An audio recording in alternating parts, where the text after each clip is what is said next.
कि हमें ये भी तो पता होना चाहिए कि आखिर अर्थव्यवस्था होती क्या है। अर्थव्यवस्था मालूम होगी तभी तो हम उसकी विशेषताएं बता पाएंगे कि इकोनॉमिक्स का मतलब क्या होता है। जैसे दो नाम तो हम सुनते हैं ना, एक इकोनॉमिक्स यानी अर्थशास्त्र और अर्थव्यवस्था, तो दोनों में कुछ अंतर है कि एक ही चीज है? कुछ बताओ थोड़ा सा। दोनों में अंतर है तो क्या अंतर समझ में आता है?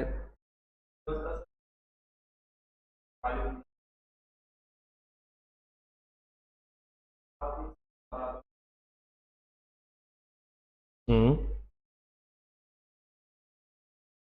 हाँ, ठीक है। और इसको अच्छे से समझ लेते हैं कि भारतीय अर्थव्यवस्था की विशेषताएं पूछा जाए, या हम भारतीय अर्थव्यवस्था का एक ये समझ लो कि शुरुआत करते हैं इंट्रोडक्शन, एक परिचय, है ना। ये सिर्फ भारतीय अर्थव्यवस्था से ही नहीं, बेसिक सी चीजें चलेंगे कि इकोनॉमिक्स क्या होता है, पहले उस पर बढ़ेंगे आगे, उसके बाद फिर भारतीय पर आ जाएगी। अब अर्थशास्त्र लिखते भी जाना थोड़ा थोड़ा। जैसे इकोनॉमिक्स की बात करें, अर्थशास्त्र सामान्य रूप में अगर हम देखें तो है क्या? मनुष्य का जब जन्म हुआ था, यानी पृथ्वी पर जब आया था, तो क्या करता था भाई? वो भी तो एक बायोलॉजिकल एनिमल था, एक जैविक प्राणी था। जैसे दूसरे पशु होते हैं वैसे मनुष्य भी हुआ करता था। लेकिन धीरे धीरे वो सोशल एनिमल बनने लगा, यानी ना तो जमीन की कमी थी उस समय, क्योंकि जनसंख्या इतनी थी नहीं, तब कारखाने और मशीनें तो होती नहीं थी, यानी कि कंद मूल जंगल के फल फूल यही तोड़ करके या शिकार करना सीखा होगा, तब वो अपना पेट भरना सीखा, धीरे धीरे कृषि करना सीखा। तो ये जो चीजें आती हैं, इन्हीं से डेवलपमेंट हुआ अर्थशास्त्र का। तो अर्थशास्त्र अगर हम कहें एक प्रक्रिया के रूप में तो ये बहुत पहले से है, मगर एक विषय के रूप में, एक सब्जेक्ट के रूप में इसकी पहचान काफी देर से मिली है। तो अर्थशास्त्र वास्तव में है क्या? तो इसको भी हम मान के चलते हैं कि जैसे अन्य सोशल साइंस होते हैं, यानी दूसरे जो सामाजिक विज्ञान है, तो यह एक सामाजिक विज्ञान की शाखा है, ब्रांच है। एक लाइन तो हम ये लिख सकते हैं कि अर्थशास्त्र सामाजिक विज्ञान की एक शाखा को हम कहते हैं। अब शाखा है यानी ब्रांच है, इसका मतलब क्या हो जाता है? अर्थशास्त्र, अर्थ शब्द जुड़ा है, अर्थ का मतलब धन से होता है, यानी हमारी वो सारी गतिविधियां अर्थशास्त्र कहलाएंगी जो हम करते हैं, या कुछ ही गतिविधियां हैं जो हम अर्थशास्त्र के रूप में रखते हैं। आप क्लास पढ़ने आए हो, मैं अगर फीस ना लूं तो भी क्या ये अर्थशास्त्र माना जाएगा? और फीस ले लूं तभी अर्थशास्त्र माना जाएगा क्या? आप सुबह उठते हो, माता पिता के चरण वंदन करते होगे या उनका आदर सम्मान करते होगे, ये गतिविधि भी क्या अर्थशास्त्र के अंतर्गत आती है? या आप कहीं काम करने जाते हो, 8 घंटे की नौकरी करते हो, उसके बदले में जो हमें मुद्रा मिलती है उसको हम अर्थशास्त्र मानेंगे? तो यहां पर अंतर हो जाता है। तो एक तो बात ये हुई कि ये भी एक प्रकार से अन्य सोशल साइंस जैसे होते हैं, उसी की एक ब्रांच के रूप में काम करता है। अब इसके अंतर्गत क्या होगा तो आगे लिखेंगे कि ये मानवीय आर्थिक गतिविधियों का अध्ययन है ना, या मानव समाज की हाँ, शाखा हो गई। यह सामाजिक विज्ञान की एक शाखा है। अन्य लाइन में आप लिख सकते हो कि मानव समाज की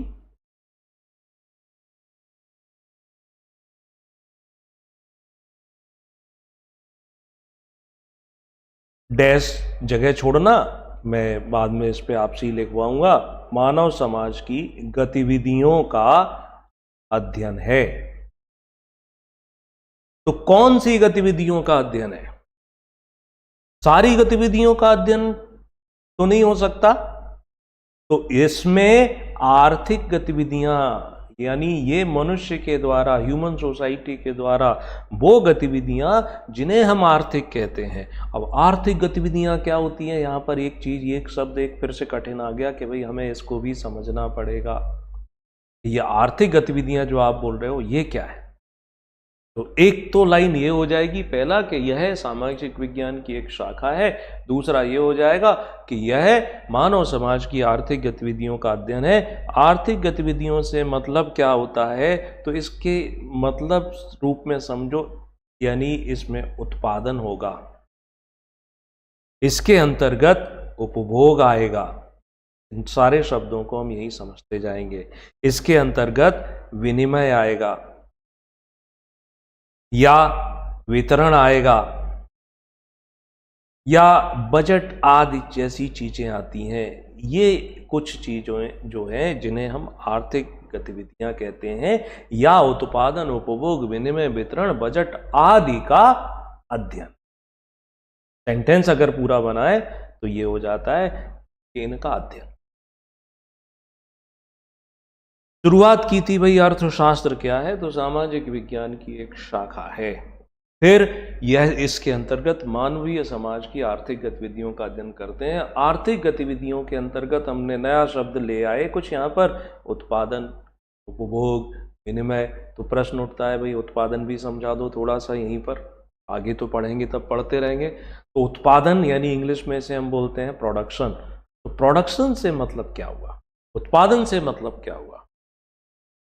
एक होती है वस्तु, है ना, वस्तु पढ़ते हैं ना, कोई भी जो स्थान घेरती है, या जैसे हम देख सकते हैं ये सब होता है ना।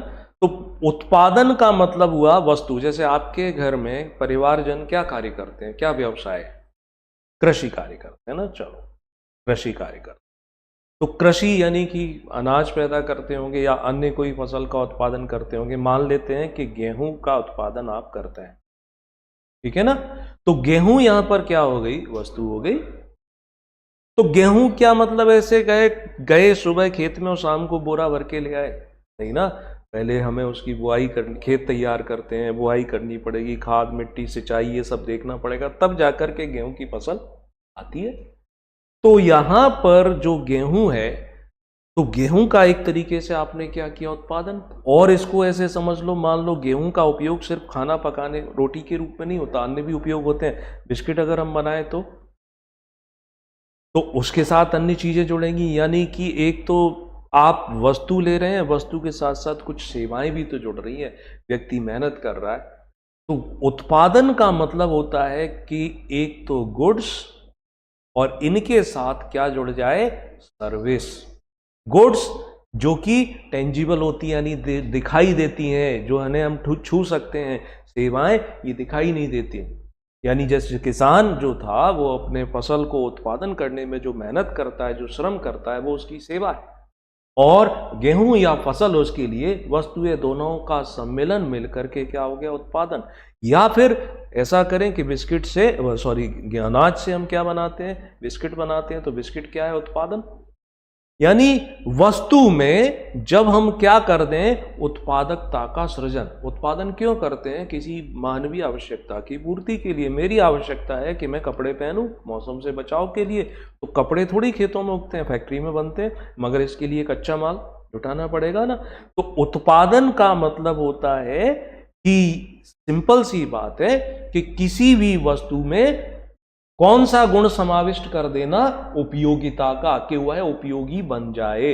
कचरा बड़ा हुआ है, कचरा हमारे लिए क्या उपयोगी है, कुछ नहीं, लेकिन अगर उसको रिसाइकल कर दें तो वो उत्पादन कहलाए, ठीक है ना।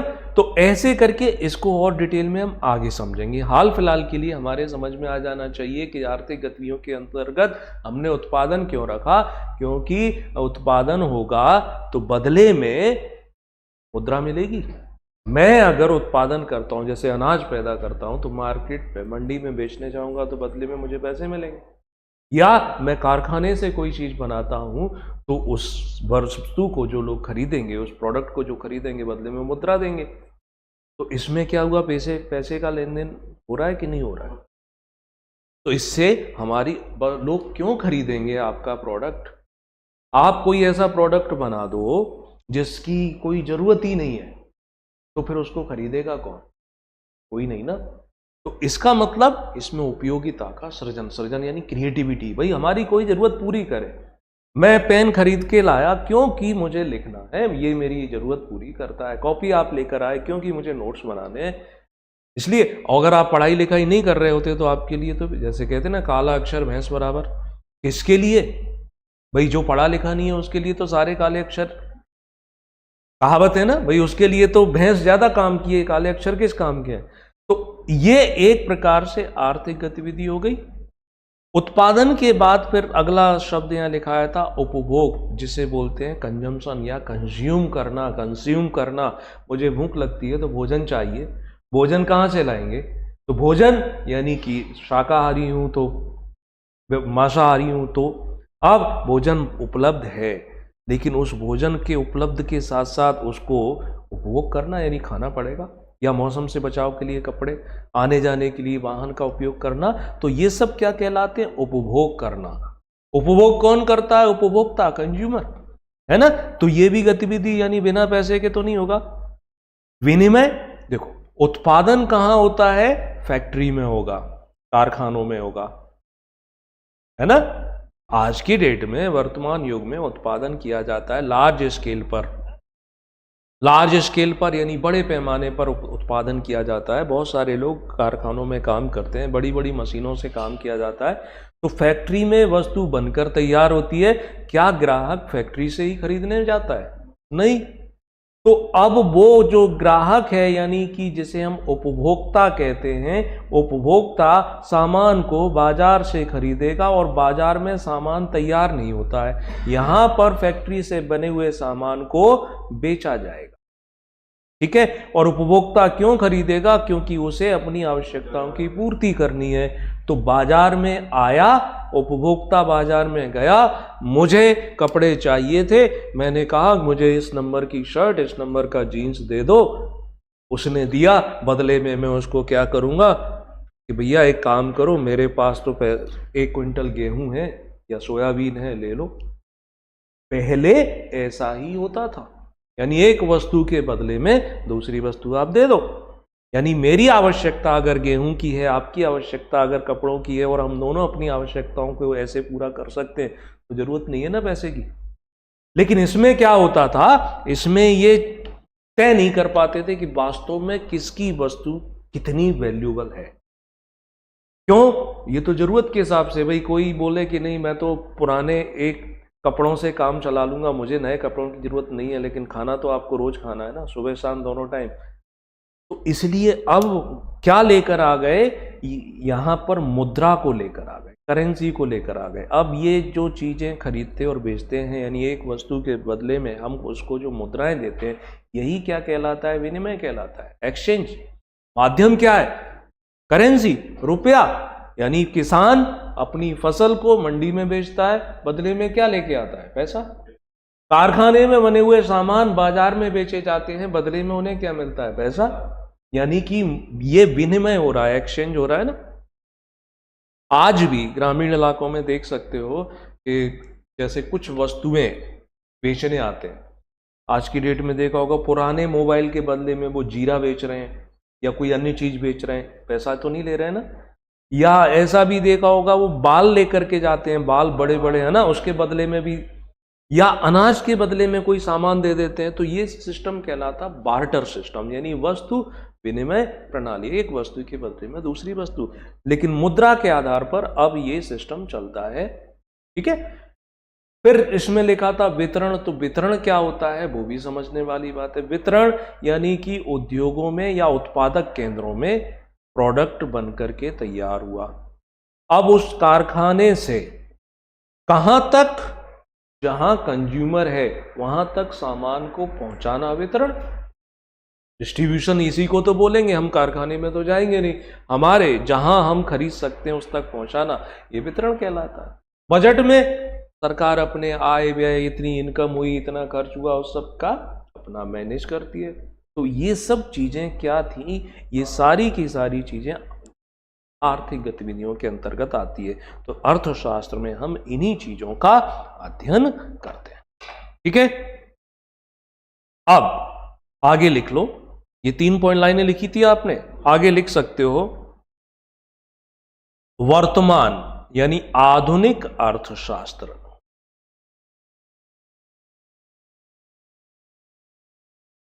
यानी अब सिंपल नहीं रहा। पहले हम सिर्फ 5 चीजें पढ़ाते थे इसमें कि इकोनॉमिक्स के अंतर्गत 5 चीजों का अध्ययन किया जाता है, उत्पादन, उपभोग, विनिमय, उसके बाद एक ये आ गया था वितरण और बजट। लेकिन अब ऐसा नहीं है। आज के समय क्या किया जाता है? यानी राजस्व रेवेन्यू की भी बात की जाती है, इनका भी अध्ययन किया जाता है। कोई भी सरकार हो, सरकार की राजस्व यानी राजा को मिलने वाली आय, तो आज के समय राजा कौन है? लोकतांत्रिक सरकारें होती है ना, तो राजस्व का भी अध्ययन किया जाता है कि कैसे ज़्यादा से ज़्यादा इनकम हो। अभी आपने देखा कि 2 राज्यों के किसान, हर बार यही 2 राज्यों के किसान हंगामा करते हैं दिल्ली को, पंजाब हरियाणा के अलावा देश में ना तो कहीं किसान है और ना दूसरे किसानों की कोई मांग है, बस इन्हीं की मांग है, यही कहने के लिए किसान। अब ये क्या करते हैं, इनका कहना है कि सारी फसलों को एमएसपी, मिनिमम सपोर्ट प्राइस, इन सब की बात करते हैं, तो इनका भी सरकार अध्ययन करती है कि हमारी इनकम कितनी होगी, ये हमें पता होना चाहिए। ठीक, अब इनकम होगी। अभी आपने देखा मध्य प्रदेश में चुनाव हुए थे, एक योजना की वजह से कहा गया कि मध्य प्रदेश में लाडली बहना योजना, लक्ष्मी नहीं बहना योजना चली थी ना, तो ये सब क्यों सरकार मुफ्त में बांट रही है चीजों को? तो इसे कहते हैं जन कल्याण, लोक कल्याण। क्योंकि कोई भी सरकार, वर्तमान में जितनी भी लोकतांत्रिक सरकारें होती हैं, चुनी हुई सरकारें होती हैं, उनका एक पहले राजा होता था, तो दूसरी तरफ क्या होती थी? प्रजा। प्रजा के कोई अधिकार नहीं होते। राजा अगर अच्छा है तो प्रजा का ध्यान रखता था। हम कहानियों में पढ़ते थे कि एक राजा था, वेश बदलकर प्रजा के बीच में उनका हालचाल जानने जाता था, है ना, अगर कोई अत्याचार कर रहा है तो उसको सजा देता था। अब कई राजा ऐसे भी हुए जो तानाशाही करते रहे। राजाओं वाला काम खत्म हो गया दूसरे विश्व युद्ध के बाद। अब चुनी हुई सरकारें आती हैं, लोकतांत्रिक व्यवस्था होती है, तो राजा का स्थान किसने ले लिया है? गवर्नमेंट ने ले लिया है, सरकार ने ले लिया। और प्रजा की जगह अब क्या कहलाती है? हम लोग कहलाते हैं अब नागरिक, सिटीजन, है ना। सरकारों का एक लक्ष्य है क्या? घोषित रूप से जो वो कहते हैं कि हम करेंगे कल्याण, किसका? वो ये कहते हैं लोक कल्याण करेंगे, करते तो अपना है। यानी सरकारें लोक कल्याण के लिए, पब्लिक वेलफेयर के लिए काम करती हैं। तो पब्लिक वेलफेयर कैसे होगा, जन कल्याण कैसे होगा? पैसा चाहिए। अगर आप मुफ्त में शिक्षा देना चाहते हो तो आपको शिक्षा की व्यवस्था करने के लिए पैसा चाहिए। अगर आप मुफ्त में लोगों का इलाज करना चाहते हैं तो पैसा चाहिए। आप मुफ्त में राशन देना चाहते हैं तो पैसा चाहिए। तो राजस्व के अंतर्गत पैसे की व्यवस्था की जाती है। जन कल्याण संबंधी नीतियां खोजी जाती हैं कि वे लोग जो सक्षम नहीं है खरीदने के लिए, तो उनको सुविधाएं जुटा कर दो। तो वर्तमान में इकोनॉमिक्स के अंतर्गत जन कल्याण की भी बात की जाती है। वर्तमान में सिर्फ हम ऐसा नहीं कर सकते कि अपने देश में इनकम कितनी है वो रख लो, और यही अंतरराष्ट्रीय स्तर पर क्या चल रहा है उसके बारे में भी इकोनॉमिक्स में सोचा जाता है। हम कहते हैं ना कि हमारी अर्थव्यवस्था 5वीं हो गई, अब चौथे पर आ जाएंगे, या भारत जो है चीन का एक कड़ा प्रतिद्वंदी बनकर सामने आ रहा है। तो इसका मतलब है आधुनिक अर्थशास्त्र में अंतरराष्ट्रीय संबंधों का भी अध्ययन किया जाता है। ये भी लिखो, राजस्व हो गया, जन कल्याण हो गया, अंतरराष्ट्रीय संबंध हो गए, या ऐसा समझ लो कि अंतरराष्ट्रीय व्यापार, इनका भी अध्ययन किया जाता है। विदेशी विनिमय, अब सिर्फ हम अपने देश की मुद्रा से काम नहीं चला पाएंगे, हमें दूसरे देशों की करेंसी की भी आवश्यकता पड़ेगी। डॉलर भी चाहिए, पाउंड भी चाहिए, येन भी चाहिए, यूरो भी चाहिए, है ना। हमें बैंकिंग सेक्टर का भी, इंश्योरेंस सेक्टर का भी, इन सब चीजों का भी अध्ययन जो है इसके अंतर्गत करना पड़ता है। तो पुराना जो था यानी अर्थशास्त्र जो है वो क्या था? सामाजिक विज्ञान की एक शाखा थी जिसमें मनुष्य की या मानव समाज की आर्थिक गतिविधियों का अध्ययन करते हैं। आर्थिक गतिविधियों के अंतर्गत ये कुछ लिमिटेड चीजें होती थी, उत्पादन, उपभोग, विनिमय, वितरण, बजट जैसी चीजें। अब इसमें राजस्व है, लोक कल्याण है, अंतरराष्ट्रीय व्यापार है, बैंकिंग है, बीमा है, आदि क्षेत्रों का भी अध्ययन किया जाता है। इतनी बात क्लियर हो गई? ठीक है, अब आगे बढ़ते हैं। अब आता है एक तरफ अर्थशास्त्र और दूसरी तरफ आती है जिसे हम कहते हैं अर्थव्यवस्था। एक इकोनॉमिक्स है, एक इकोनॉमी है। इन दोनों में क्या अंतर है? ठीक है, बताइए। अर्थशास्त्र क्या है और अर्थव्यवस्था क्या है? ये बिल्कुल जैसे शुरुआत होती है ना किसी सब्जेक्ट की, विषय प्रवेश, इंट्रोडक्शन ऑफ इकोनॉमी है, जब ये कंसेप्ट हमारे क्लियर हो जाएंगे तो आगे की चीजें तो अपने आप क्लियर हो जाएंगी। अर्थशास्त्र, शास्त्र कोई भी हो मतलब एक किताब है, किताब है मतलब एक सब्जेक्ट है, एक विषय है, तो यानी ये एक तरीके से एक किताब है, विषय है। जब किताब है, विषय है, तो किताबों में क्या होता है, फिजिक्स है, केमिस्ट्री है या अन्य कोई भी है, उसमें उस विषय से संबंधित थ्योरियां होती हैं, सिद्धांत होते हैं, यानी इसमें उस विषय से संबंधित सिद्धांत होते हैं। ठीक है, तो अर्थशास्त्र में लाभ हानि आदि से संबंधित, कौटिल्य के अर्थशास्त्र की बात नहीं कर रहे हैं हम, यहाँ अर्थशास्त्र एक विषय के रूप में जो है तो उसमें सिद्धांत होते हैं। ठीक, अब इन सिद्धांतों का जब व्यवहार में उपयोग किया जाता है या व्यवहार में अनुप्रयोग किया जाता है, एप्लीकेशन, तो वो क्या कहलाता है, अर्थव्यवस्था कहलाता है। ठीक है, दूसरे शब्दों में हम कैसे परिभाषा करते हैं कि अर्थशास्त्र का व्यवहारिक अध्ययन ही अर्थव्यवस्था कहलाती है। और समझना कि अर्थशास्त्र अपने आप में पूर्ण है शब्द, लेकिन अर्थव्यवस्था ये अधूरा शब्द है, कभी भी अर्थव्यवस्था लिखकर नहीं आएगा, इसके पहले प्रीफिक्स में कुछ ना कुछ जोड़ना पड़ेगा, या तो लिखा होगा भारतीय अर्थशास्त्र। कभी ऐसा देखा कि भारतीय अर्थशास्त्र नहीं लिखा हो तो समझ लेना गलत लिखा है। या मौर्यकालीन अर्थव्यवस्था, मुगल कालीन अर्थव्यवस्था, यानी ये प्रीफिक्स के रूप में कुछ ना कुछ जोड़ा जाएगा। और अर्थशास्त्र अपने आप में पूर्ण शब्द है, इसमें कुछ भी पहले हम नहीं जोड़ते हैं। तो अर्थशास्त्र जिसमें एक विषय है, जिसमें सिद्धांत दिए हैं, अर्थव्यवस्था इन सिद्धांतों का व्यवहार में अनुप्रयोग। व्यवहार में जैसे कि उदारीकरण की बात करते हैं, लिबरलाइजेशन की, तो उदारीकरण का सिद्धांत जो था भारत में थोड़ी आया सबसे पहले, दूसरे देशों में था। हमने अपने देश में जब लागू किया 1990 में, तो क्या प्रभाव पड़ा, कितना फर्क पड़ा, उसे कहते हैं अर्थव्यवस्था। ठीक है ना, ये समझ में आया? बड़ा सिंपल सा। अगर कोई पूछे कि अर्थशास्त्र और अर्थव्यवस्था, इकोनॉमिक्स एंड इकोनॉमी में डिफरेंस क्या है, तो डिफरेंस है कि ये एक सब्जेक्ट है, वो एप्लीकेशन, यानी कोई मशीन बनाई जाती है तो मशीन बनाने के लिए पहले क्या करते हैं, उस मशीन के लिए सिद्धांत बनाए जाते हैं ना, थ्योरियां बनती हैं, फिर उसका व्यवहार में प्रयोग करते हैं। अब व्यवहार में प्रयोग अच्छा हुआ तो अच्छी मशीन, खराब हुआ तो खराब मशीन। ठीक है ना, ये क्लियर है इसमें? ठीक। अब और एक बात समझना कि अर्थशास्त्र क्या कहता है, इकोनॉमिक्स का मतलब ही क्या है, कि यहां पर एक सरल शब्दों में हम देखें, यानी कि अर्थ शास्त्र यानी धन का शास्त्र एक तरीके से है, तो इसमें हमारे पास जो संसाधन है, या जिन्हें हम साधन कह लो, साधन की जगह संसाधन, रिसोर्सेज की बात करते संसाधन, संसाधन होते हैं हमेशा सीमित। सीमित का मतलब है कम होते हैं। जैसे आप चाहते हो कि मैं आईएएस ऑफिसर बन जाऊं, आईएएस ऑफिसर बनने के लिए संसाधन, रिसोर्सेज की जरूरत पड़ती है। क्या चाहिए, अच्छे कॉलेज से डिग्री कर लो, उसके बाद अच्छे इंस्टीट्यूट में हमें तैयारी करा दी जाए, यानी पैसा लगेगा ना। लेकिन आज के समय में संसाधन सीमित है, अनलिमिटेड पैसा तो नहीं है ना, हम जो चाहते हैं वैसा तो नहीं होता। तो संसाधन कैसे होते हैं, सीमित होते हैं। उन सीमित संसाधनों का इष्टतम प्रयोग समझेंगे। ये इष्टतम प्रयोग क्या है, ऐसे समझ लो, महाकाल के दर्शन करने जाना है, आस्था है थोड़ी बहुत, हाँ, आस्था रख लेते हैं कि महाकाल के दर्शन करेंगे, बेड़ा पार करेंगे भाई। ठीक है, यहां से कितनी दूर, 60 किलोमीटर।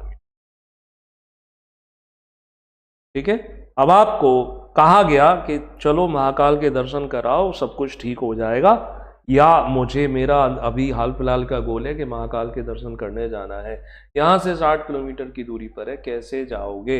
आपके जेब में सिर्फ 10 रुपए हैं, बताइए।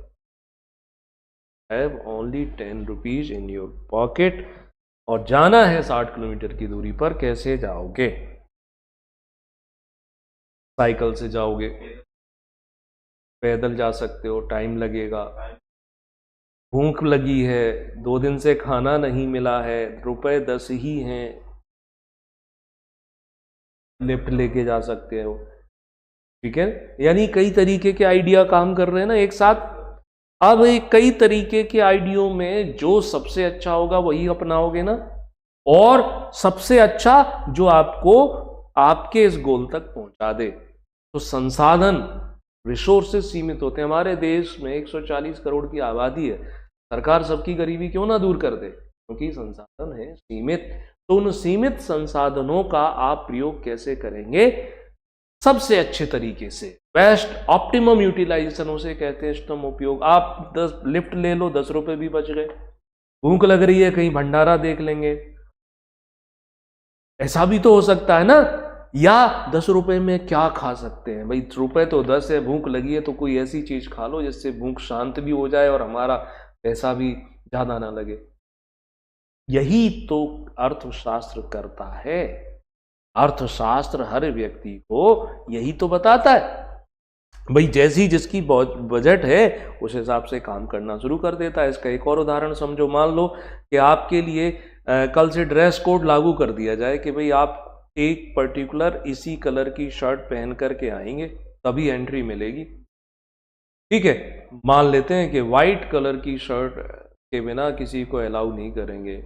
अब बाजार में गए, सफेद रंग की शर्ट खरीदनी है, दुकानदार से बोला भैया दिखाओ, वो दिखाएगा, बोला ये है 200 रुपए की। ये दूसरी शर्ट दिखाएगा, बोला ये है 400 रुपए की, फिर एक दिखाएगा 600 रुपए की, एक दिखाएगा ये 2500 रुपए की। अब आप कौन सी शर्ट खरीद कर आ जाओगे, डिपेंड करता है कि आपकी जेब में पैसा कितना और सामने जो प्रोडक्ट दिया जा रहा है वो कैसा है। दोनों बातों पे ये ड्रेस कोड मान लो सिर्फ एक दिन का हो, कोई विशेष फंक्शन है बस आज के लिए ही है, तो हम क्यों 2500 रुपए डालें। या नहीं, रोज ही है, तो अब हमारे अंदर का अर्थशास्त्री क्या एकदम से उसको इतने पैसे दे देगा, दिमाग लगाएगा या मेरी बजट में कितना, बोला 2500 ज़्यादा हो जाता है एक स्टूडेंट के लिए, 200 रुपए की ले तो लें, लेकिन पता चला फिर से ये 15-20 दिन में ख़राब हो गई, कपड़ा बहुत ही पतला है, तब तो अब आप इनमें से छांटते हो कि तो क्या उसने बोला दे के आ जाते हैं, हम उससे बोलते हैं ना, बार्गेनिंग करते हैं भाई ठीक लगा लो। तो ये आपके अंदर का अर्थशास्त्री जीवित हुआ, यानी आपके रिसोर्सेस जो सीमित थे उनका आप सबसे अच्छे तरीके से प्रयोग करना चाहते हो। ऐसा भी हो सकता है घर में कोई पुरानी शर्ट पड़ी हो, रखी हो किसी भाई की, वो पहन के काम चल जाए, नहीं। तो अर्थशास्त्र में यही होता है कि संसाधनों का सीमित होते हैं और उनका सबसे अच्छे तरीके से प्रयोग किया जाता है। ठीक है, प्रयोग किया जाता है सबसे अच्छी तरीके से, क्यों? तो ध्यान रखना, हम अपनी इच्छाओं की पूर्ति के लिए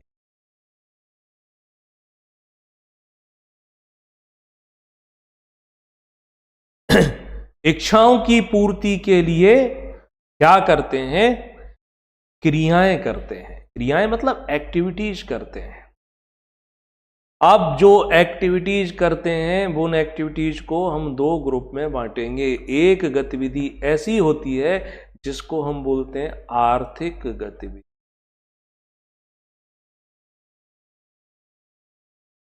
और दूसरी ऐसी गतिविधियां भी करते हैं अपनी इच्छाओं की पूर्ति के लिए जो होती हैं अनार्थिक। एक इकोनॉमिक एक्टिविटीज हो गई और दूसरी हो गई नॉन इकोनॉमिक एक्टिविटीज।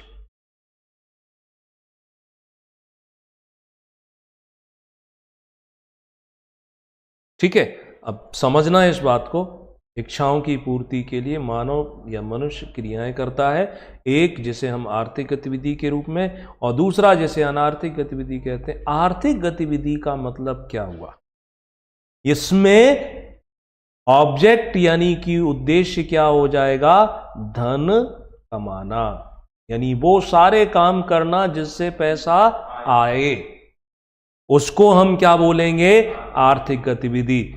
उदाहरण दो भैया, पैसा किससे आएगा, व्यापार करो, जॉब नौकरी करो, मजदूरी करो, किसान बनो, कुछ भी जो भी हम कार्य करते हैं, ये सब काम क्यों करते हैं? पैसे के लिए ना, ठीक है ना? ये वो गतिविधि जिनके बदले में आपको धन मिले या धन कमाने के लिए हम ये काम, मैं पढ़ा रहा हूं क्यों? समाज सेवा के लिए। अलग अगर सिर्फ समाज सेवा होती तो बिना पैसा लिए हुए पढ़ाता नहीं ना, करते। यहां शिक्षक का काम, डॉक्टर का काम, ये भी तो भाई उन्हें अपना परिवार पालना है, उन्हें अपनी खुद की आजीविका चलानी है, तो क्या चाहिए, है ना, धन। अब एक ग्रुप अगर ये है तो दूसरा ग्रुप ये भी तो है, यानी ये क्या मतलब हुआ, यहां उद्देश्य जो है वो धन कमाना नहीं है, धन प्राप्ति करना उद्देश्य नहीं है। और वो सारी गतिविधि करेगा तो वो क्या कहलाएंगी, अनार्थिक गतिविधि। अब जैसे ऊपर जो हेडिंग क्या थी कि मनुष्य अपनी इच्छाओं की पूर्ति के लिए क्रियाएं करता है, ऐसी क्रियाएं जिसमें धन कमाना हो वो आर्थिक है, और वो क्रियाएं जिनसे हम अपनी इच्छा की पूर्ति करेंगे, मुझे धन नहीं नाम कमाना है, तो सोशल वर्क करो, समाज कार्य करो, कैसे करो, गरीबों की सहायता करो, नहीं तो इसके लिए क्या हो जाता है, तो इसमें सामाजिक गतिविधियां आ जाती हैं, सामाजिक क्रियाएं या धार्मिक क्रियाएं। अब आपने देखा होगा कई लोग अनाथों को सपोर्ट करते हैं, उन्हें भोजन की व्यवस्था करते हैं, कुछ लोग बिना पैसे लिए हुए ट्रैफिक व्यवस्था सुधार रहे हैं, वॉलंटियर कर रहे हैं ना, क्यों कर रहे हैं, उन्हें कोई पैसा थोड़ी मिल रहा है, तो मगर उन्हें एक खुशी मिलती है, उनकी इच्छा है कि नहीं मुझे अंदर से प्रसन्नता मिले, या दूसरे लोग उन्हें जाने कि ये देखो बहुत अच्छा काम कर, ऐसा नहीं चाहिए, पहचान के लिए भी ना। तो ऐसे करके दूसरी गतिविधियां जिनको हम इससे अलग रखेंगे धन कमाने से, उन्हें बोलेंगे अनार्थिक गतिविधि। टॉपिक कहां से शुरू किया था, अर्थशास्त्र। तो अब अर्थशास्त्र यानी मनुष्य जब से जन्म लिया है तब से गतिविधियां कर रहा है, दोनों तरीके की, एक धन कमाने के लिए। अर्थशास्त्र को एक विषय के रूप में किसने स्थापित किया, प्रीलिम्स में आ सकता है ना, बता सकते हो? देखो, अर्थशास्त्र को विषय के रूप में, या दूसरा ऐसे लिखो, अर्थशास्त्र का जनक ज्यादा सही शब्द लगेगा।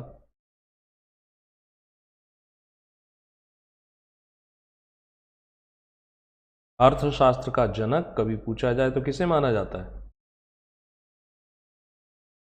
उन्होंने तो किताब लिखी है अर्थशास्त्र, उसमें तो राजनीति से संबंधित बातें हैं कि राजा को क्या करना है, प्रजा को क्या करना है, धन से संबंधित क्या बातें, ठीक है ना।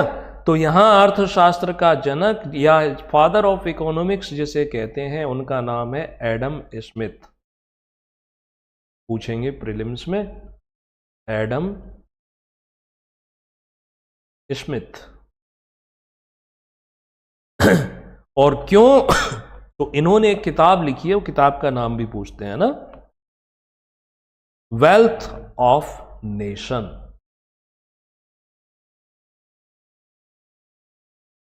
वेल्थ ऑफ नेशन, यानी एडम स्मिथ ये बताते हैं कि किसी भी राष्ट्र को कैसे हम संपन्न बना सकते हैं, कैसे उसे समृद्ध बना सकते हैं, वो इन्होंने इस किताब में लिखा। और उसका आधार क्या था, कैसे बना सकते हैं, तो उन्होंने बोला कि पूंजीवाद के आधार पर हम उसे संपन्न बना सकते हैं। तो अर्थशास्त्र का जनक एडम स्मिथ, ठीक है। ये भी समझेंगे कि पूंजीवाद क्या है। उसके बाद अभी हमने इकोनॉमिक्स, इकोनॉमी ये समझ लिया थोड़ा बहुत। अब आपको इसी से जुड़े यानी बेसिक चीज़ों में कभी कभी ऐसे शब्द मिलते हैं, कोई कह देता है मैक्रो इकोनॉमिक्स, कोई कह देता है माइक्रो इकोनॉमिक्स, है ना। तो इन दोनों को भी समझ लेते हैं। यानी अर्थशास्त्र को एक जनक के रूप में एडम स्मिथ हो गए। इसमें एक नाम आएगा समष्टि अर्थशास्त्र, समष्टि अर्थशास्त्र, और समष्टि को कहते हैं मैक्रो। ये पूछेंगे और दूसरा होता है जिसे कहते हैं व्यष्टि अर्थशास्त्र, इसे कहा जाता है माइक्रो इकोनॉमिक। बताओ कुछ जानते हो तो।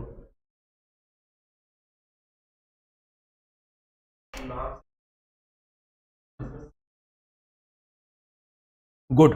जब कभी हमें नहीं पता हो तो उसके नाम से भी हम कुछ ना कुछ अनुमान लगाएं, क्योंकि वो भी हमें थोड़े बहुत नंबर तो दिलाएगा ही। हम एकदम हाथ खड़े होके न चले आए कि अरे हमें नहीं पता है। तो अर्थशास्त्र की दो ब्रांच हो गई, एक जिसे मैक्रो इकोनॉमिक्स कहते हैं, दूसरा जो है जिसे हम माइक्रो इकोनॉमिक्स कहते हैं। ये मैक्रो और माइक्रो इकोनॉमिक्स दोनों शब्द का सबसे पहले प्रयोग किसने किया था, उस व्यक्ति का नाम लिख लो, रगनर फ्रिस्क। सबसे पहले इनके द्वारा इन शब्दों का प्रयोग किया गया। मैक्रो का मतलब है एक तरीके से बड़े लेवल पर, ब्रॉड लेवल की बात की जाए, और माइक्रो का मतलब यहां ब्रॉड ना होकर के डीप लेवल की बात की जाती है, गहन अध्ययन की बात की जाती है। यानी दोनों में अंतर यह है कि मैक्रो समष्टि के अंतर्गत हम अर्थव्यवस्था में सभी प्रकार की चीजों का अध्ययन करते हैं, यानी समस्त अर्थव्यवस्था और की समस्याओं का अध्ययन करते हैं। यानी यहां पूरा सब कुछ आ जाएगा, कोई एक पर्टिकुलर टॉपिक नहीं लेंगे। यानी इसमें रोजगार का भी देखेंगे, इसमें गरीबी को भी ले लेंगे, इसमें बचत कितनी होती है ये भी देख लेंगे, जमा कितना होता है ये भी देख लेंगे, राष्ट्रीय आय क्या है ये भी देख लेंगे, सब कुछ आ जाएगा। इंटरनेशनल जो व्यापार है वो भी देख लेंगे, सब कुछ आ जाता है इसके अंदर। यानी इसको और अगर अच्छे से डिवाइड करो तो हम इसमें अंतर्राष्ट्रीय घटनाक्रम, अंतर्राष्ट्रीय चीजें, राज्य स्तरीय, क्षेत्रीय, सब कुछ ले लेते हैं, समष्टि। और जब व्यष्टि की बात करते हैं, माइक्रो इकोनॉमिक्स की बात करते हैं, तो हम सब कुछ नहीं लेते हैं। हाँ, हम अर्थव्यवस्था के किसी एक छोटे पॉइंट की बात करते हैं। अर्थव्यवस्था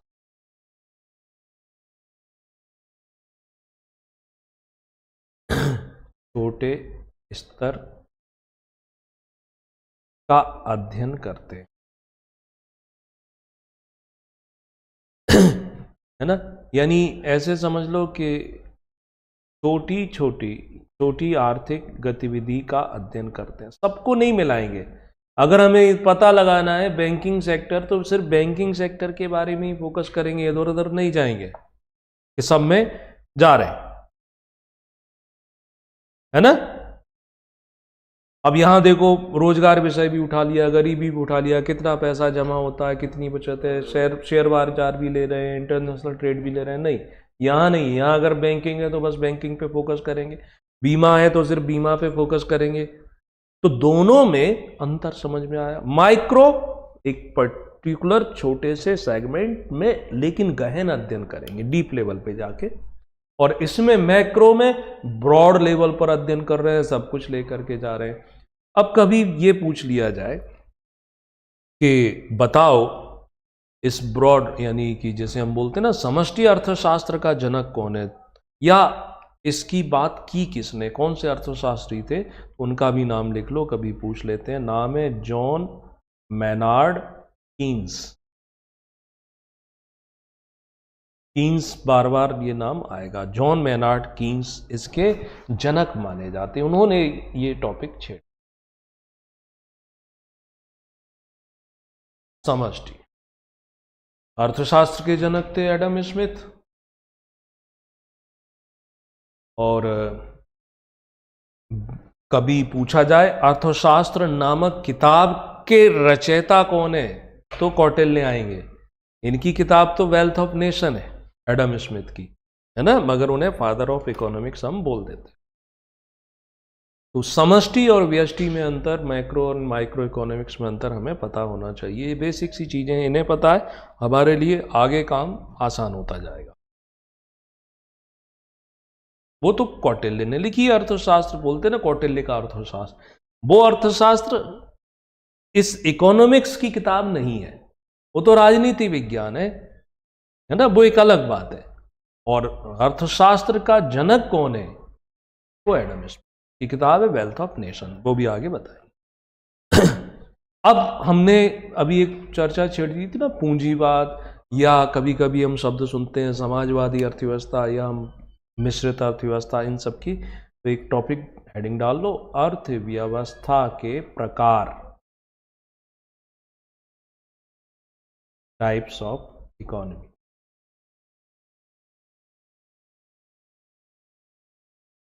इसे 3 भागों में बांटेंगे।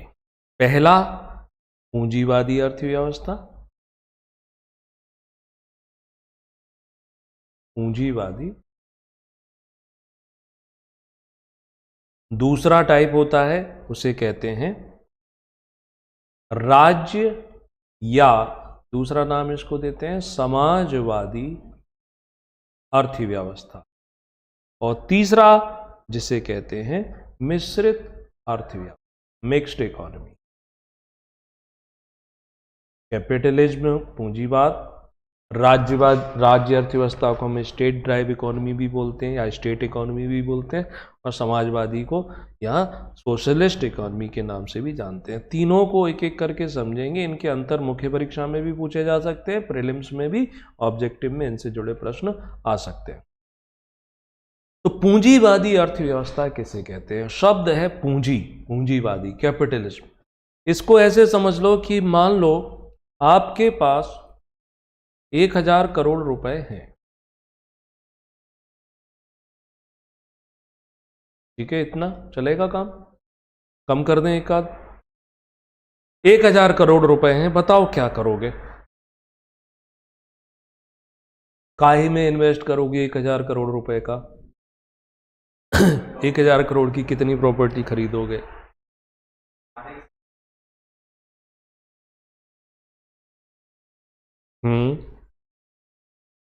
और क्या? जैसे वैलेंटाइन डे निकल गया, गिफ्ट नहीं दे पाए हो तो गिफ्ट ले सकते हैं, गाड़ी ले सकते हैं, घर बनवा लेंगे, आपकी मर्जी। आप कुछ भी करो उस पैसे का, आप अपनी इच्छा अनुसार कुछ भी करने के लिए स्वतंत्र हैं। सरकार यहाँ कोई रोक टोक नहीं लगाती है। तो ऐसी व्यवस्था कहलाती है पूंजीवादी अर्थव्यवस्था। तो दूसरे शब्दों में यहाँ सरकार आपको नहीं बता रही है कि आप उस पैसे का क्या करेंगे, मैं लिखवा दूंगा अभी। सरकार तो नहीं बता रही है कि आप पैसे का क्या करोगे। अब मान लो 1000 करोड़ हैं और आप बोल रहे हो कि मैं आधी प्रॉपर्टी ले लूं, या ये स्टॉक खरीद लूं, या ये कर लूं। नहीं, सरकार बोलती है ये कुछ नहीं करोगे, 1000 करोड़ रुपए हैं, लाओ जमा करो। या अभी कृषि के लिए काम करना है, आप कृषि से संबंधित चीजें ही खरीद बेच सकते हो।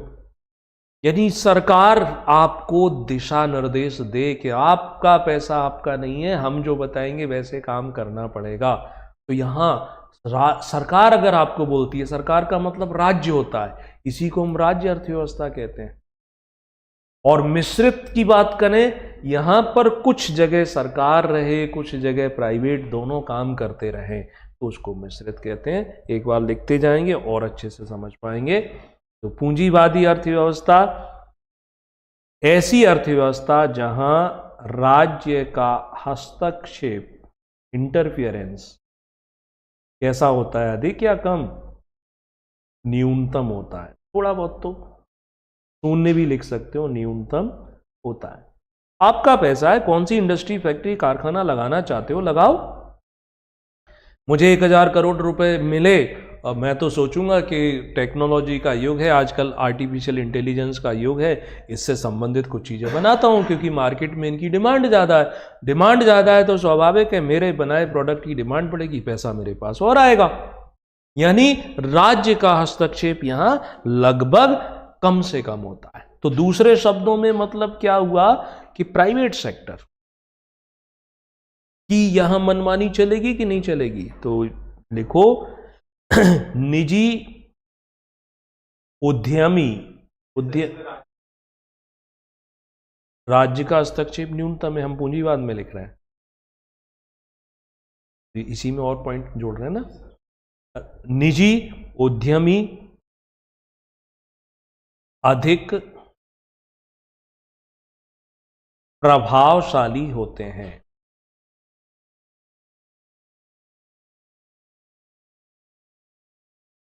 उनकी भूमिका ज्यादा है, यहां सरकार की भूमिका नहीं है, ठीक है ना। इसका अर्थ यह हुआ कि जैसे मान लो कि मेरे पास पैसे थे और मैंने सोचा कि मैं मोबाइल बनाऊंगा। लोगों को आजकल सूचना संचार प्रौद्योगिकी का युग है, खरीदते हैं। अब मैंने मोबाइल बनाया और उसकी कीमत रख दी कि एक मोबाइल 100 करोड़ रुपए का, तो खरीदेगा कौन? नहीं ना। अब मैंने मोबाइल बनाया और उसकी कीमत रख दी 100 रुपए, बहुत खरीदेंगे, लेकिन मेरी हालत खराब हो जाएगी, अब मैं बनाने लायक नहीं रहूंगा। तो मोबाइल की कीमत कितनी होगी ये कौन डिसाइड करेगा? सरकार डिसाइड नहीं कर रही है, यहां पर सरकार नहीं बता रही है कि तुम इतने। भाई यहां बाजार में उसको खरीदने वाले लोग कितने में तैयार हैं, वो बाजार डिसाइड करेगा ना। आप बहुत महंगा बनाओगे तो लोग नहीं खरीद रहे हैं, बहुत सस्ता बनाओगे तो आप बनाने के चक्कर में नहीं रहोगे। कई बार ऐसा भी होता है कि सस्ती चीजें अच्छी होती हैं तो भी नहीं खरीदते। टाटा की नैनो कार, उसको अपना प्लांट बंद करना पड़ा ना। तो यहां पूंजीवादी में बाजार की शक्तियां या बाजार मार्केट फोर्सेस अधिक प्रभावी होते हैं।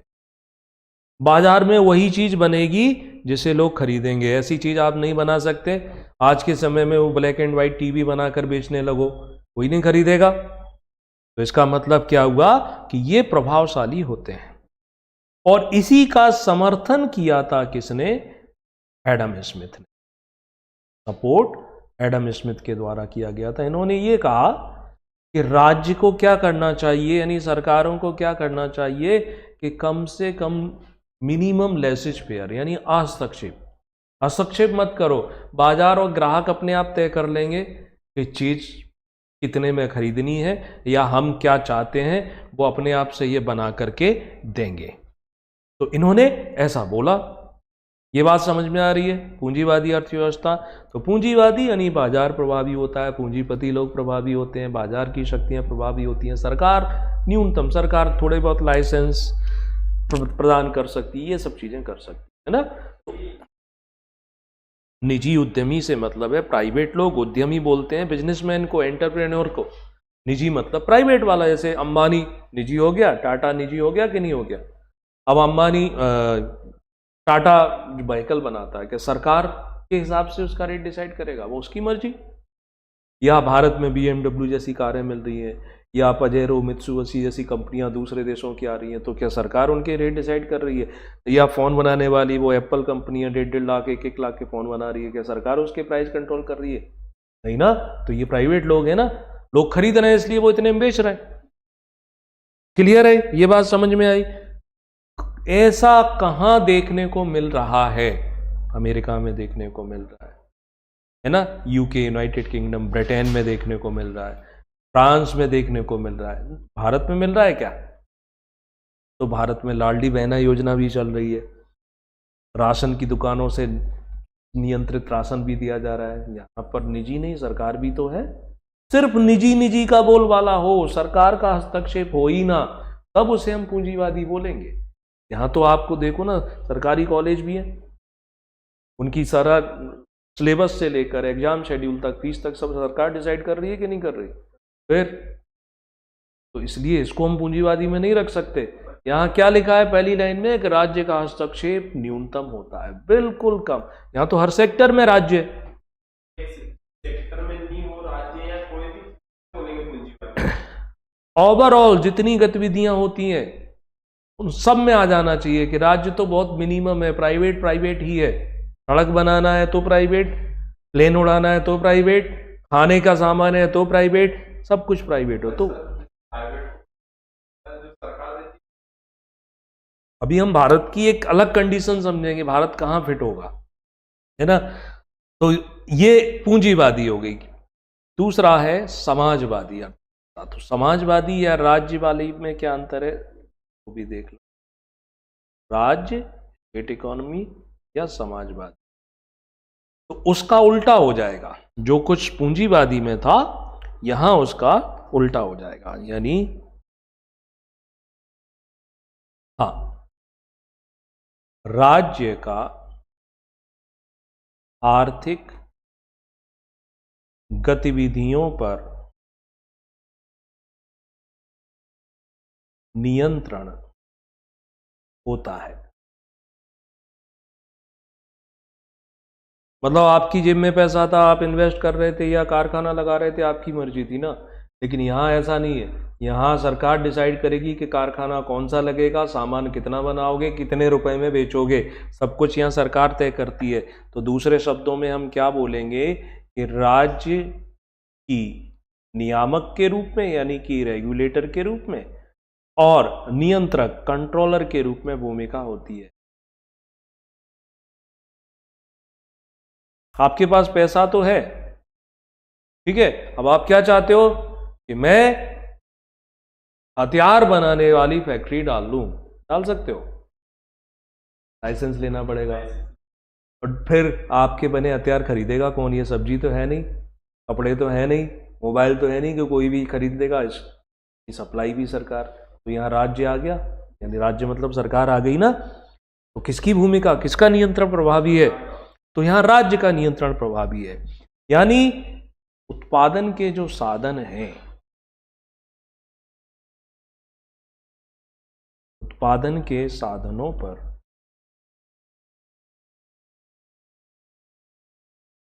सार्वजनिक स्वामित्व होता है।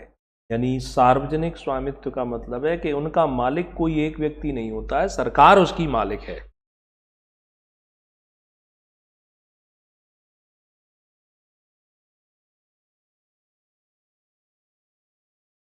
ठीक। अब इसी में ये समाजवादी शब्द जुड़ा है। तो समाजवादी का मतलब ऐसा समझ लो कि राज्य सब कुछ, आप कितना पढ़ोगे, कौन सा सब्जेक्ट लोगे, ये सब कुछ सरकार डिसाइड करेगी। ठीक है, आपको जॉब देना, आपके भोजन की व्यवस्था करना, आपके रहने की व्यवस्था करना, सरकार डिसाइड करेगी। और इसी में एक शब्द आ जाता है जिसे कहते हैं साम्यवादी, और एक शब्द जो लिखा हुआ है समाजवादी। दोनों में अंतर इतना सा है कि साम्यवादी में व्यक्ति के श्रम पर भी उसका अधिकार नहीं था। मतलब सरकार का आदेश है कि हर व्यक्ति को काम करना पड़ेगा तो करना पड़ेगा। आप ये नहीं कह सकते नहीं मुझे कुछ नहीं चाहिए, मुझे रहने को नहीं चाहिए, खाने को नहीं चाहिए, मुझे कोई कुछ मत दो, मैं नहीं काम करूंगा। नहीं, आपको काम करना ही पड़ेगा। तो वो कहलाता है साम्यवादी, कम्युनिस्ट। और जब व्यक्ति के श्रम पर उसका अधिकार हो, यानी उसका स्वयं का नियंत्रण है, तो वो कहलाता है समाजवादी। यानी समाजवादी थोड़ा सा उससे खुली हुई व्यवस्था है, लेकिन है दोनों ही कैसे? राज्य के नियंत्रण में। दोनों में अंतर समझ पा रहे हो? यानी कि सोवियत संघ जो हुआ करता था पहले, उसके यहां पर साम्यवादी व्यवस्था थी। उसमें सॉरी, चीन में 1985 से पहले कम्युनिस्ट, आज भी चीन कम्युनिस्ट है, लेकिन अब फिर भी प्राइवेट सेक्टर वहां पर आ गया है। यानी वहां हर व्यक्ति को काम करना ही पड़ेगा, वो मना नहीं कर सकता बलपूर्वक, नहीं तो उसको मार देंगे, सजा दी जाएगी। साम्यवादी में। और समाजवादी में व्यक्ति का अपने श्रम पर अधिकार था कि मैं नहीं करूंगा काम, मुझे मत दो सुविधाएं। लेकिन आप ये बोलो कि मेरे पास पैसा है, अपनी मर्जी से कर सकता हूं, वो आप दोनों में कहीं नहीं कर सकते, है ना। तो इसका उदाहरण लिख सकते हो 1985 से पूर्व चीन, और ये सोवियत संघ में, पूर्व सोवियत संघ, रूस वाली, वहां पर व्यवस्था थी। दोनों ही राज्य अर्थव्यवस्था के पार्ट हैं, स्टेट इकोनॉमी के ही दोनों भाग हैं। ठीक है। इसमें कोई डाउट हो तो पूछो। हाँ, अब भारत आ सकता है कि नहीं आ सकता है, किस में, साम्यवादी में कि समाजवादी में? समाजवादी में मैं क्या कहा कि राज्य का आर्थिक गतिविधियों पर नियंत्रण होता है, राज्य ही डिसाइड करेगा। आज क्या हमारे यहाँ सारी चीजें राज्य डिसाइड कर रहा है? प्राइवेट कॉलेज हैं, प्राइवेट हॉस्पिटल हैं, प्राइवेट सड़कें भी बनती हैं, कम्युनिकेशन सर्विस प्राइवेट दे रहा है, सरकार क्या कर रही है? सब कुछ सरकार, यानी मालिक तो प्राइवेट लोग हैं ना। अंबानी की संपत्ति अंबानी की है, सरकार की तो नहीं है। और यहाँ क्या लिखा है कि उत्पादन के साधनों पर सार्वजनिक स्वामित्व यानी सरकार का अधिकार होना चाहिए, ऐसा तो नहीं है ना। भारत इसमें नहीं आता, नहीं आता। अगर आता तो फिर अंबानी नहीं होते, टाटा नहीं होते, बिरला नहीं होते।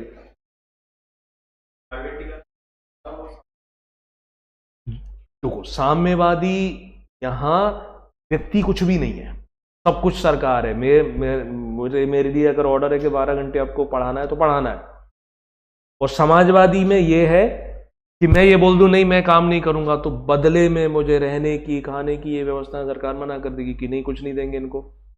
मैं ये बोलूं कि ये मेरी प्राइवेट प्रॉपर्टी, ये मेरा घर है, मेरा कुछ नहीं है। समाजवादी में भी और साम्यवादी में जो कुछ है सब सरकार का है, हम तो सिर्फ यूज करता है। तो भारत में ऐसा है कि आपका घर, आपके खेत तो आपके ही है ना। सबसे बड़ा प्राइवेट सेक्टर तो भारत में कृषि ही है, सरकार का क्या है उस पर? कुछ नहीं, सब मालिक कौन है? किसान ना। तो ये समाजवादी नहीं है, साम्यवादी नहीं है। भारत का केस तीसरा है, तो ये समझ पाए। तीसरा कौन सा? जिसे हम मिश्रित अर्थव्यवस्था बोलेंगे, मिक्स्ड इकोनॉमी।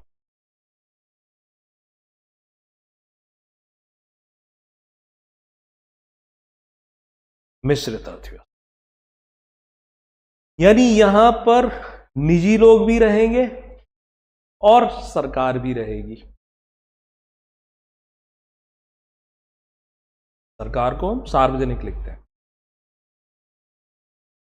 कुछ दोनों मिल करके काम करें, कुछ सेक्टर दोनों के बटे हुए हैं। अब तो निजी का और सार्वजनिक यानी बस अंतर अलग अलग हो सकता है। आपके पास पैसा ज्यादा है, प्राइवेट इलाज कराओ, बढ़िया नर्सिंग होम में जाओ।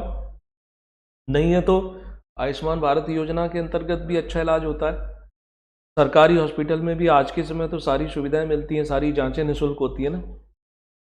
तो ये दोनों हैं, यानी दोनों साथ साथ आपको मिलेंगे, प्राइवेट भी मिलेगा हर सेक्टर में और सरकार भी मिले।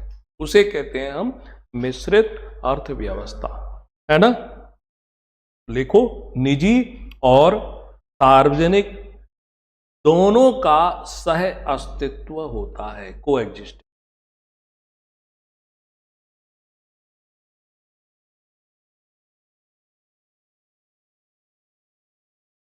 जैसे कि भारत, बल्कि इसको ऐसे भी देख सकते हैं कि वर्तमान में विश्व में लगभग सभी देशों में मिश्रित अर्थव्यवस्था ही मिलती है।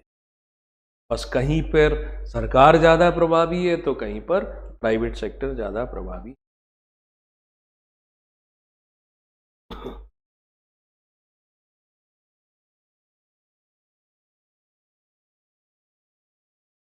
आया इसमें कुछ डाउट?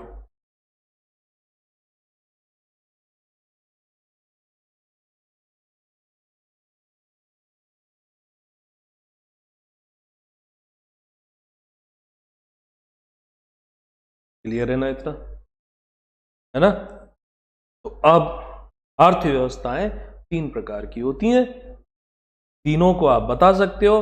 पूंजीवादी अर्थव्यवस्था में जो पूंजीवादी है यानी पैसा है, निजी है, प्राइवेट है, वो महत्वपूर्ण होता है। समाजवादी में राज्य महत्वपूर्ण होता है, सब पर उत्पादन के साधनों पर उसी का के। मिश्रित में दोनों मिलकर काम करते हैं। इसको और सरल शब्दों में ऐसे भी समझ सकते हैं कि मैंने आपसे पूछा कि 1000 करोड़ रुपए मिले, क्या बनाना है, आप उनसे क्या उत्पादन करना चाहते हो, है ना। तो ये कौन तय करता है? बाजार तय करता है। भाई आप वही तो बनाओगे जो बाजार में खरीदा जाएगा, आप वो चीजें तो नहीं बनाओगे जो आउटडेटेड हो गई हैं। कितना बनाना है, मान लेते हैं कि हम 100 सामान 100 पीस किसी चीज के एक दिन में बना लेते हैं, लेकिन मार्केट में खरीदने वाले सिर्फ 10 हैं, तो आप कितना सामान बनाओगे? आप 10 बनाओगे, ज्यादा बना के अपना रेट क्यों खराब करना? तो कितना बनाना है ये भी कौन बता रहा है? बाजार बता रहा है ना। और उसकी कीमत कितनी होगी, यानी कितनी कीमत में आप बेचोगे। आपने एक सामान की कीमत रख दी 1000 करोड़ रुपए, तो कोई नहीं खरीदेगा। आपने एक सामान की कीमत रख दी कि 1 रुपए, खरीदेंगे सब, लेकिन आप बनाने लायक नहीं रहोगे। तो ये तीनों बाजार के, भाई मेरी लागत भी निकल जाए, बाजार बगल वाली दुकान पर भी सामान कहीं ऐसा तो नहीं है कि बहुत सस्ता बेच रहा है, तो मेरी दुकान पर कौन आएगा? तो ये सब बाजार डिसाइड करता है, तो उसे बोलते हैं पूंजीवादी अर्थव्यवस्था। और जब ये तीनों काम सरकार डिसाइड करती है, राज्य डिसाइड करती है, तो उसे समाजवादी अर्थव्यवस्था या राज्य अर्थव्यवस्था कहते हैं। और जब दोनों मिले हों तो मिश्रित अर्थव्यवस्था के नाम से जाने जाते हैं। क्लियर है? तो आज जो आपने सीखा, शुरुआत अर्थशास्त्र क्या होता है, विषय था अर्थव्यवस्था क्या होती है ना। फिर इसमें किसका अध्ययन करते हैं, father of economics Adam Smith का नाम आया, उनकी किताब आई, अर्थव्यवस्था के प्रकार हो गए, समष्टि अर्थशास्त्र क्या होता है, और व्यष्टि अर्थशास्त्र मैक्रो और माइक्रो, ये देख लिए। अगले उसमें हम पढ़ेंगे इसी में कि बंद अर्थव्यवस्था क्या होती है, खुली अर्थव्यवस्था क्या होती है ना, प्राथमिक क्षेत्र किसे कहते हैं, द्वितीय क्षेत्र, तृतीय क्षेत्र किसे कहते हैं। इसके साथ साथ फिर हम देखेंगे कि भारतीय अर्थव्यवस्था की विशेषता, यानी जो मुख्य टॉपिक है अब आप आएंगे उसमें, क्योंकि जब तक ये क्लियर नहीं तब तक वो क्लियर। इसमें जो भी डाउट हो पूछते जाना साथ ही साथ में, है ना, साथ में पूछोगे तो रहेगा। धीरे धीरे इसकी जो